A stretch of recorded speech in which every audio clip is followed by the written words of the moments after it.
In this video, we will be discussing what SEO strategies work right now. With SEO today, you always want to look good in Google's eyes. So you always want to look good to them. Primarily, that's where most of your traffic comes from, and they tend to make the rules, therefore you want to follow them. Google relies on many ranking factors beyond just keywords when they look at websites. Small factors can impact rankings between websites, and so you want to make sure you have every advantage possible. It's kind of like a football game or a chess match where you're always trying to find any weakness or vulnerabilities in your competition's websites that you could exploit and do better on your own site so that you can outrank them. Sometimes it'll come down to the littlest things with SEO. It is simply strategies website owners use to increase ranking and traffic from the search engines. Those are the little factors you want to be looking at. Keyword placement is very, very important. They show relevance, but do not go overboard here. So that means when you're actually going to be using keywords within your website, you want to show and use them where it makes sense, but you also don't want to stuff keywords. So if your phrase is like the blue fox, you don't want to just write a sentence with the blue fox 25 times over and over in a paragraph or on the same page. It's not going to flow. It's not going to sound good. If it reads well, if the content is easy to read when you reread it back, or if you read it out loud, or if you're going through your content, then it's going to be sufficient. Now, if your content is out there and it does not flow, it's stuffed with keywords, it's not going to, if you don't talk that way, then people aren't going to want to read that way either. Anchor text of websites going to you should be normal. So these are all little factors to look at when you're trying to do search engine optimization today. So that means anchor text, so links going into your website should be normal. It just not that long ago, people were trying to put their keywords in the anchor text. And the anchor text is that blue underlined text that you see on a pages. Sometimes it'll say click here. Sometimes if you had an article about improving your golf swing, it might say improve your golf swing, and that would be blue and underlined, and that would link over to a website. Back not that long ago, it used to actually be a really nice ranking factor if your keywords were there. Now Google today has really cracked down on that, and they want it to be more normal. So they want to see phrases like click here, click this link, read more, just the website itself. So www.firstgolftips.com if that's your golf website, whatever your website might be, your website domain.com, www.yourwebsite.com. So you just want to vary those, but you also don't want to stuff your keywords. That's actually a factor that Google is looking at because they're thinking people that were doing high concentration of links that had keywords in them, and especially the same keywords, they were actually penalizing websites more recently. And so if you're doing that in your campaign, you need to stop doing that, start being more normal when you're obtaining links, and we'll talk more about link building later in this course. But also you need to be careful about trying to change those links if you have those out there, because Google is really cracking down on that and they're really looking into that. Anchor text, again, it's that blue underlined text. Sometimes it's green depending on the color scheme the website chooses, but you'll understand what I'm seeing on any page. It's that blue underlined text. Sometimes it'll say click here. So whenever you're reading on a website and maybe there's a website link and it's hyperlinked, then that is actually what the anchor text is. So whatever text is in there, whether it's a website URL or whether it says improve your golf swing, or whether it says get back with your ex, or whatever the phrase is, whatever content it's promoting, that would be the anchor text. So that's one thing with SEO today you really want to be careful of, is making sure your anchor text is normal, that it's not stuffed with keywords. Just like keyword placement on your site, and these are all small factors that make a difference. Your reputation is huge to Google, absolutely enormous. So that involves things like social signals, quality content, and social engagement. So social signals, those are things related to how Google views you socially. Like, are people basically sharing your website links, like your content? Are they sharing it on Twitter? Are they sharing it on LinkedIn perhaps? Are they sharing it on Pinterest, on Facebook? Are they, where are they sharing it? Is it found on other blogs? Are you finding links from other blogs out there in your niche space that are linking to your content? Is your content quality? Are people staying on your website for a long time? Are people just landing on your site and quickly bouncing away from your website? Google really looks at all these factors. Social engagement, meaning while they're on your website, are they interacting with your content? Are they leaving comments? Are they actually engaged in your content? Are they, again, sharing your content? Google looks at all these factors, and we'll get into that as we go along in this course about how you can improve these. But these are factors with SEO today that you need to be focused on, because Google assumes that if your site is getting shares on throughout Twitter, throughout Facebook, and they're getting natural shares and natural likes, meaning you're not paying for 500 shares or 500 tweets or something that looks unnatural. They can actually pick up on those kind of things, but it's actually naturally growing, or naturally you're getting a certain amount of shares and likes, and you're getting a certain number of people to comment and engage with your content. Then that's going to improve your reputation score, because they figure if your content's good enough to be shared, then it's good enough for their website visitors to come to it. Ultimately, Google wants to give their customers, or their audience, meaning people that are using the Google search engine, they want to give them the best quality content possible, because that means they're going to stay with Google. They're going to come back. And if they're finding that they're getting a lot of spam, they're going to jump to Bing, they'll jump to Yahoo, they'll go to ask.com, they'll go somewhere else besides Google. And so that's very important that they are serving up the best results. And therefore, they look at things like reputation. And that means you need to have certain plugins. You need to enable people to be able to share your content, because ultimately it's going to help you as well, because you're getting additional traffic as well. Responsive or mobile friendly websites. This is absolutely enormous for SEO today. Google places a big weight on responsive websites. And when I say responsive website, I'm actually talking about a website that is actually mobile responsive, meaning if I went to your website or my website on a mobile phone, does it display well? Does it display good within my mobile device? If your website is not optimized for mobile, it's going to look stretched out. You're going to have to, if you land on a website and you have to scroll in, like you actually have to zoom in on the content to read what's on the website, your website's not mobile friendly. And so to make it mobile friendly, there's quite a few different things you can do, and we'll get into mobile responsive websites as we go along in this course. But it's very big. Actually, Google looks at that factor, because an increasingly number of people, a very large increase of mobile users are coming across and using the search engines. And so if your website is not mobile friendly, not only is it not good for your visitors, it's not going to be good for your search engine rankings, because Google will actually penalize you for not having that, and they're going to rank your competition above you, because they'll probably have a mobile website if you don't.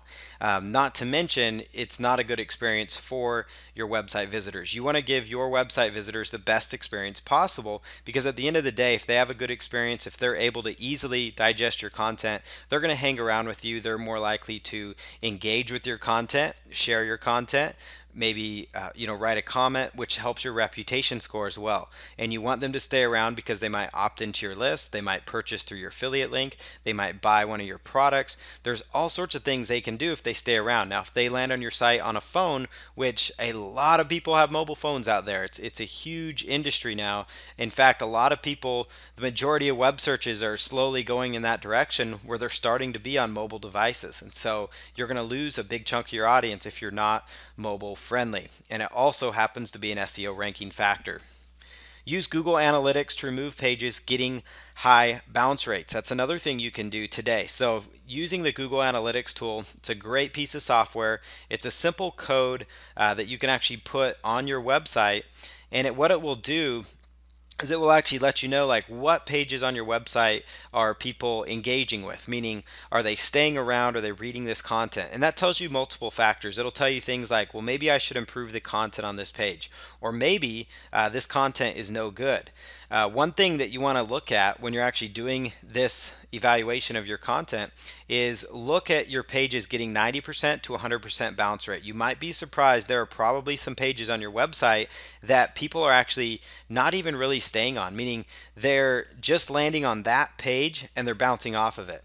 A bounce rate means they land on that page and they leave. It does not mean, now if they land on your page and they end up clicking onto another page within your website, they wouldn't count that as a hard hard bounce. And so that's what we're talking about. We're talking about the pages that have 90 to 100% bounce rate, meaning they land on that content and they don't go anywhere else on your website. Now, obviously, if it's something like a squeeze page or a a landing type page where they basically have one choice, which is to either leave your site or opt in to get more information, that's a different story. That's those pages are fine. But if we're talking a page with content, with an article that you wrote, and you're seeing that you're getting a high bounce rate, you should probably tweak that content, revisit that page, or eventually just remove it altogether, because it's going to ultimately drive down your reputation score because people aren't engaged with that content very well. And so you want to kind of get rid of that if you can. Make sure you have a blog in place, and it's something that most websites should have. It doesn't matter if you have an e-commerce website where you're selling physical products or something on a website. It doesn't matter if you are selling digital products like information courses or training. If you do not have a blog on your website, you are missing out on a lot of business opportunities. This even goes for small businesses, even small business restaurants. You could share recipes, you could share content, share what's on your mind about your local community. So it does not matter if you're a local business, if you're a brick and mortar type business. It does not matter if you're into apparel and screen printing. There are ways that you could actually generate content.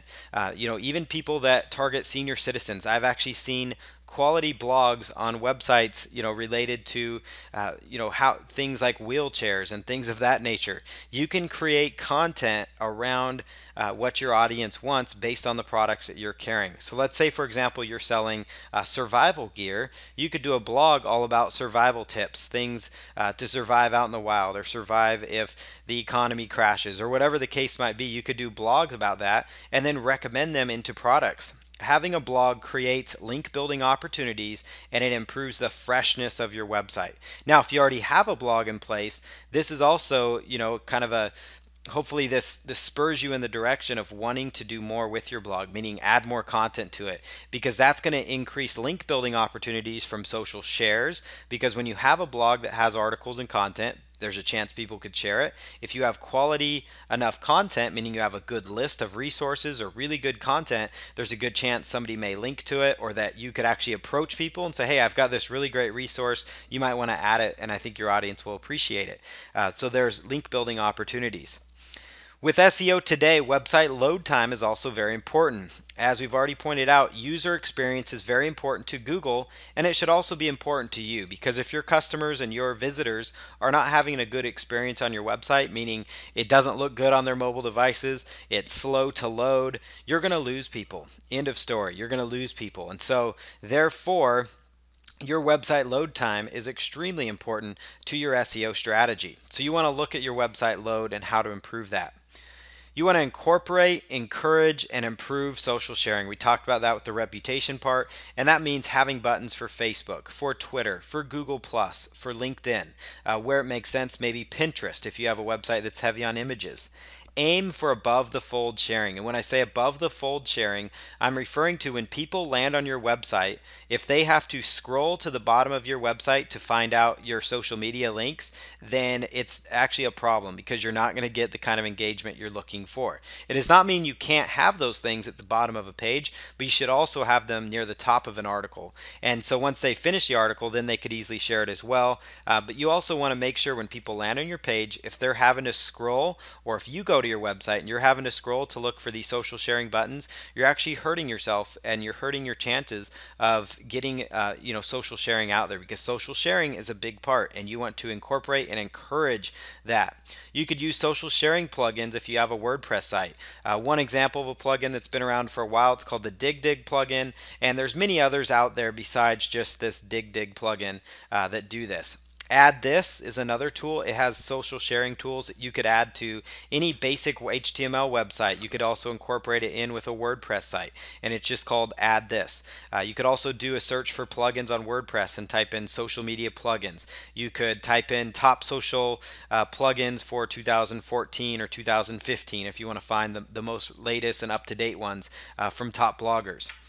Use a unified social brand and front, whenever you're doing your strategy on the internet. So your same social media profile or cover logo should be across your Facebook, across your Google Plus, across your Twitter, across your LinkedIn if applicable. And you should really be leveraging that. Basically the same logo that people are accustomed to on your blog, the same logo they're accustomed to on your business cards, or the same logo they're accustomed to on your e-commerce store. You should have the similar front. It doesn't mean it has to be the exact same, because obviously each one of these social media profiles will have different requirements about the sizing and how it looks, but it should be a unified social brand front. It's going to help your audience, and ultimately it's going to help them engage with you better through social media, which helps your reputation up. Again, keep your branding similar across these channels.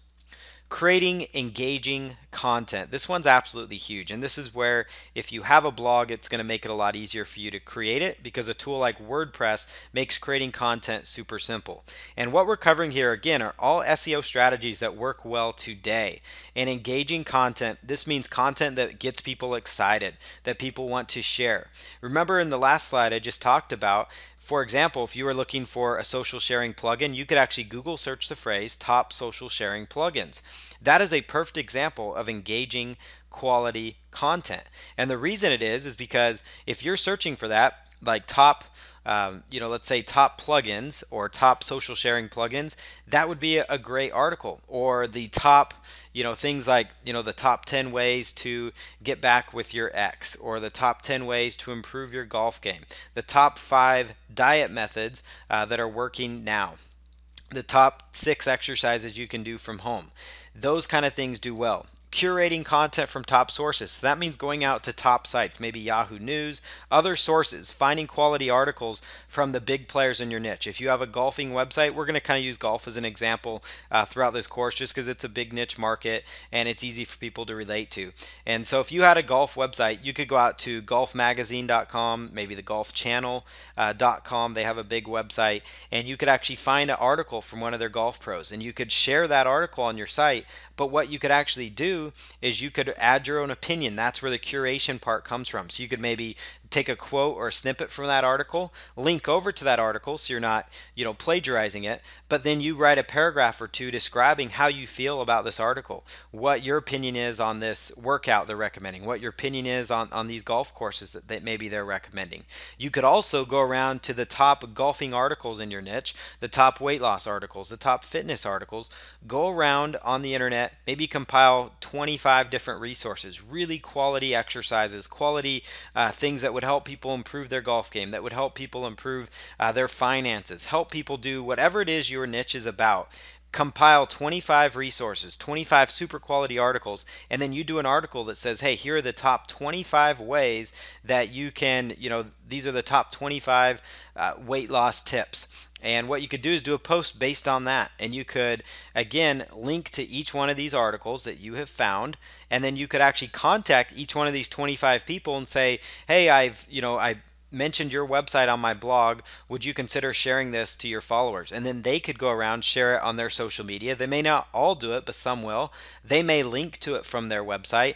This builds up link building opportunities for you. It gives your visitors quality content that they're finding on your website, and it also builds rapport from other people within your niche. They're like, hey, this person is legitimate. He's creating good content, and it's also going to get those people you mentioned to like you more, and maybe they're going to help co-promote you down the road. So that's a good quick example of what curating content is. It's where you're not really creating the content, you're going out there and doing some effort, and maybe you add a paragraph or two opinion, or you add a sentence or two about what you liked about the article, just to add that unique content to it.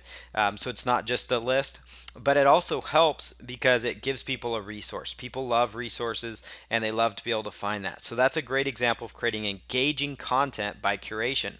Link out to relevant and valuable sites or resources. Kind of mentioned that in that last strategy. But what that does is that also helps. Google, it used to be back in the day, people were like, well, be careful about, how often you link out. And you still want to be, to a point, you want to be very, very careful about who you link to. Obviously, you don't want to link to a bad or spammy website, because that actually will do more harm for you.